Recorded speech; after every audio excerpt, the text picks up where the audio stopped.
खुलुमबाय बयनिसिमबो आंनि बे डेली आपडेट बड' इउट्युब चेनेलाव नोंथांमोनखौ आरोबाव बरायहरबावनाय थाबाय। दिनै आं नोंथांमोननि गेजेराव मोननैसो सानसेयारि खौरां लानानै फैदों। आं आसा खालामो नोंथांमोना भिडिअखौ जोबजासिम नायलांगोन आरो लोगोसे चेनेलखौ साबस्क्राइब खालामनानै लागोन। दिनैनि गिबिसिन खौराङाव दङ आसामनि गिबि मन्थ्रिया एडिआरइ आनजाद होग्रा आइजोफोरखौ गनायथि लाना नायबिजिरनाय जागोन होनना बुंदों। आसामनि गिबि मन्थ्रि हिमन्त बिश्व शर्माया मैया फैबाय थानाय एडिआरइ आनजादाव जिरायग्रा आइजो बिनायसाफोरखौ गनायथि लानानैब्लाबो नायबिजिरनाय जागोन होनना बुंदों। थांनाय 15 सेप्तेम्बराव जालांनाय आसाम डाइरेक्ट रिक्रुटमेन्ट आनजादाव नुजाथिनाय जाथायखौ लाना बिनि सायाव बे थांखिखौ लानाय जादों।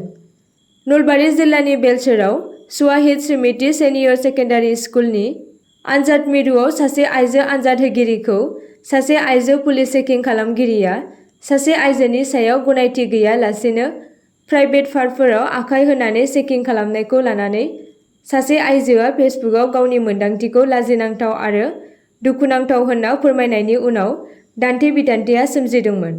फैगौ 29 सेप्तेम्बराव जानो गोनां आनजादनि थाखायबो नायबिजिरनाया एखे रोखोमैनो जागोन आरो बे चेकिं खालामनायखौ नेवसिनो हाया होनना फोरमायदों गिबि मन्थ्रिया।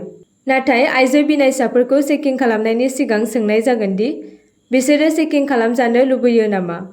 चेकिं खालामनायनि सायाव जुदि बिसोरो गोख्रों चेकिं खालामनायखौ हेंथा होयो अब्ला बिसोरखौ मोनसे आलादा आनजाद हलाव दोननाय जागोन जेराव बिसोरखौ गोख्रोंसिन चेकिं खालामनाय जागोन। बिजाथिफोरखौ आइजो जानायनि थाखायल' नायबिजिरनायखौ नेवसिनो हाया अब्ला हौवा बिनायसाफोरा बिनि सायाव सोंथि दैखांगोन होनना बुंदों गिबि मन्थ्रिया।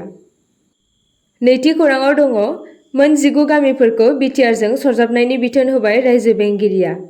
थांनाय 2020 मायथाइयाव जाना थांनाय BTR गोरोबथानि दफा बायदियै BTRआव गामि सोसननाय आरो गामि दाजाबदेरनायनि सायाव बिथा खालामनानै मैया रायजो बेंगिरिया बिश्वनाथ आरो सनितपुरनि मोन 19 बर' गामिखौ BTRनि सिङाव थानाय अदालगुरि जिल्लाजों दाजाबदेरफानो थाखाय बिथोन होबाय रायजो बेंगिरिया।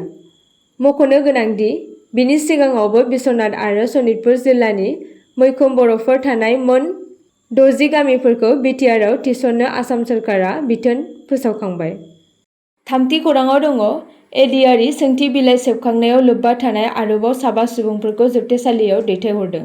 थांनाय 15 सेप्तेम्बराव जाना थांनाय आसाम डाइरेक्ट रिक्रुटमेन्ट ग्रेड 3 आनजादाव बाहायजानाय सोंथि बिलाइ गोसारहोनायनि सायाव सोलिबाय थानाय नायबिजिरनायजों लोब्बा लाखिनानै गुबै दायनिगिरि सावगारि सेबखांग्रा मंगलसिं बसुमतारीजों लोगोसे 7 सुबुंखौ मैया जुडिसियेल कास्टडियाव दैथायहरनाय जादों। बिसोरखौ सिगाङाव सानथामनि थाखाय पुलिस बेंटियाव दोननाय जादोंमोन। दायनिगिरिफोरनि गेजेराव 3खौ थांनाय 18 अक्ट'खालि जनाय महकुमायारि जुडिसियेल मेजिस्ट्रेट बिजिरसालिया जोबथेसालियाव दैथायहरखांबाय। बे समावनो जाथायजों लोब्बा थानाय आद्रा थानाय 7 दायनिगिरिफोरखौ सोंनाय फिननायनि थाखाय जनाय पुलिसनि आवथायाव दैथायहरनाय जादोंमोन। जनाय महकुमा जुडिसियेल मेजिस्ट्रेट बिजिरसालिया मैया फिन दायनिगिरि आरो आनजादनि 3 आनजाद होगिरि मनहर नार्जारी, अमेश ब्रह्म आरो दिलीप दैमारीजों लोगोसे गुबै दायनिगिरि सावगारि सेबखांग्रा मंगलसिं बसुमतारी आरो आनजाद होग्रा दिजेन बर'खौ जेलाव दैथायहरदों। ब्रैथि खौराङाव दङ अतिसि मार्लिनाया दिल्लीनि गिबि मन्थ्रि महरै समायखिरा लाबाय। अतिसि मार्लिनाया मैया मोनसे जारिमिनारि फोरबोआव दिल्लीनि गिबि मन्थ्रि महरै समायखिरा लाबाय, जायजों बिथाङा सुषमा स्वराज आरो शीला दीक्षितनि उनाव मावख'आव जिरायनो हानाय थामथि आइजो जानो हादोंमोन। गोजौआरि रायजो बेंगिरि बि.के. सेक्सेना बे फोरबोखौ राजभवनाव खुंदों, जेराव अतिसिजों लोगोसे आम आदमी पार्टीनि 7 गुबुन एमएलएफोर गपाल रय, कैलाश गहलट, सौरभ भारद्वाज, इमरान हुसैन आरो मुकेश एलावादाबो मन्थ्रि महरै समायखिरा लादों। अरबिन्द केजरीवालनि बिबान एंगारनायनि उनाव अतिसिखौ बिबान होनाय जादों। अरबिन्द केजरीवालआ दिल्लीनि आबखारि खान्थिजों सोमोन्दो थानाय मोनसे गोजौ थाखोनि जाख्ल'नाय केसआव जामिन मोननायनि उनाव बिबान एंगारदों। 43 बोसोर बैसोनि अतिसिआ दिल्लीनि जारिमिनाव बयनिख्रुइबो उन्दैसिन गिबि मन्थ्रि।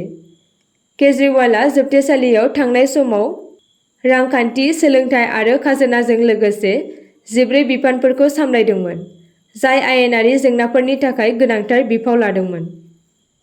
बाथि खौराङाव दङ गोबां बिबांनि गान्जाजों लोगोसे सासे फालांगिरिखौ हमनाय जादों। उदालगुरि जिल्लायाव थानाय अरां पुलिसआ थांनाय मोनायाव गोबां बिबांनि गान्जाजों लोगोसे सासे फालांगिरिखौ हमनाय जादों।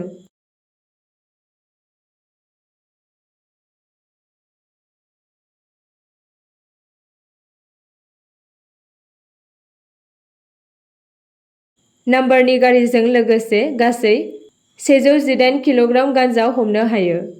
आरो बे गान्जा फालांगिरिजों लोब्बा थानाय तपन बसुमतारीखौ हमनो हायो।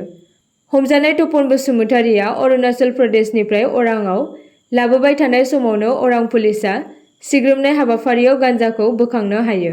अरां पुलिसनि बिबानगिरि शरद चन्द्र कलिताया फोरमायदों दि बे गान्जानि बेसेना गासै 59 लाख रां जागोन होनना फोरमायदों। द'थि खौराङाव दङ बिहारनि 18 बोसोर बैसोनि लाइमोनआ नंखाय IPS अफिसारनि महर लादों। बिहारनि जामुई जिल्लायाव सासे 18 बोसोर बैसोनि हौवासाया 2 लाख रां होनायनि उनाव पुलिसनि खसाब आरो पिस्तल मोननायनि उनाव IPS मावख'गिरि महरै सिनायथि होदोंमोन।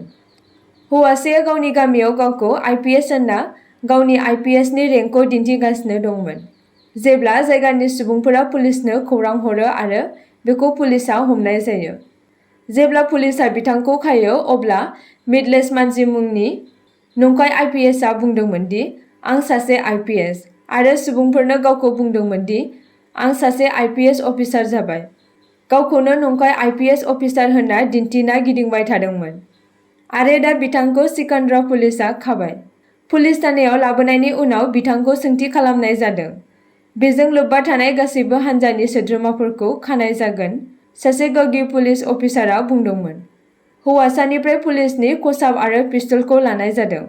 मिडलेस मानजिया बुंदोंमोन दि बिथांनो सासे मनज सिंहआ रांनि बदलै पुलिस साख्रि होगोन होनना खोथा होदोंमोन।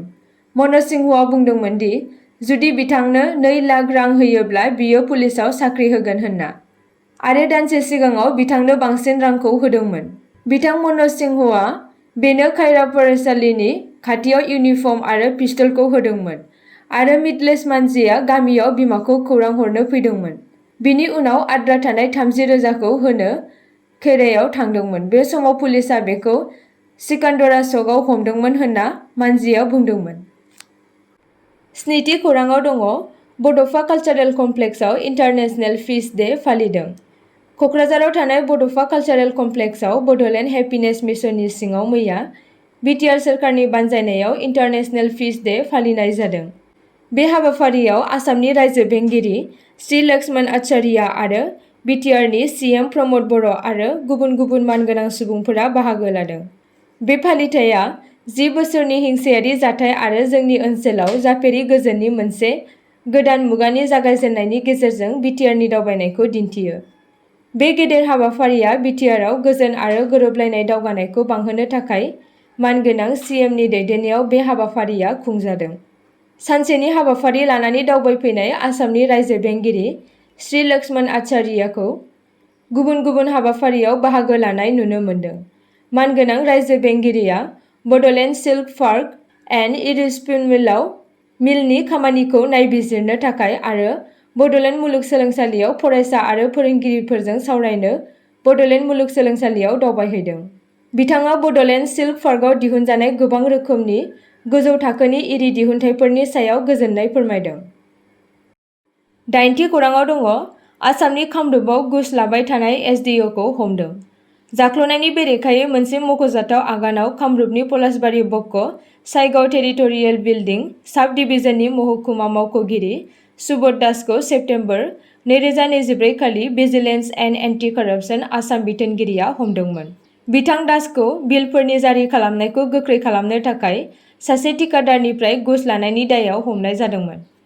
थिकादार बिचित्रा राभानि मोनसे अजदनि उनाव नायबिजिरनायखौ जागायनाय जादोंमोन, जाय फोरमायदों दि दासआ गिबियाव 22,000 रां घुस बिदोंमोन, जायखौ उनाव 20,000 रांसिम रायज्लायनाय जादोंमोन। राभाया मानिनो गोसो गैयै आयेनारि राहा नागिरदोंमोन, जायनि जाहोनाव बिथोनगिरिया मोनसे स्टिं अपारेसन गायसनदोंमोन। घुस लानायनि बाहागो महरै 15,000 रां लाखांनायनि उनाव दासखौ बिथांनि मावख'आव हमनानै दोननाय जादोंमोन। दागो गोनां रांखौ उदां साखिफोरनि नुजाथिनायाव जब्द खालामनाय जादोंमोन। जाख्ल'नाय होबथानाय आयेन 1988 नि धारा 7 ए बायदियै केसनि नं 72 2024 नि सिङाव एससिबि पुलिस थानायाव मोनसे केस रेजिस्टार खालामनाय जादों आरो थोजासे फोरमान बुथुमनाय जाबाय आरो सुबोध दासनि हेंथायै आरोबाव आयेनारि राहाया आथिखालाव सोलिगासिनो दं। आसा खालामो नोंथांमोना भिडिअखौ नायनानै मोजां मोनगोन आरो चेनेलखौ लाइक आरो साबस्क्राइब खालामनानै लागोन।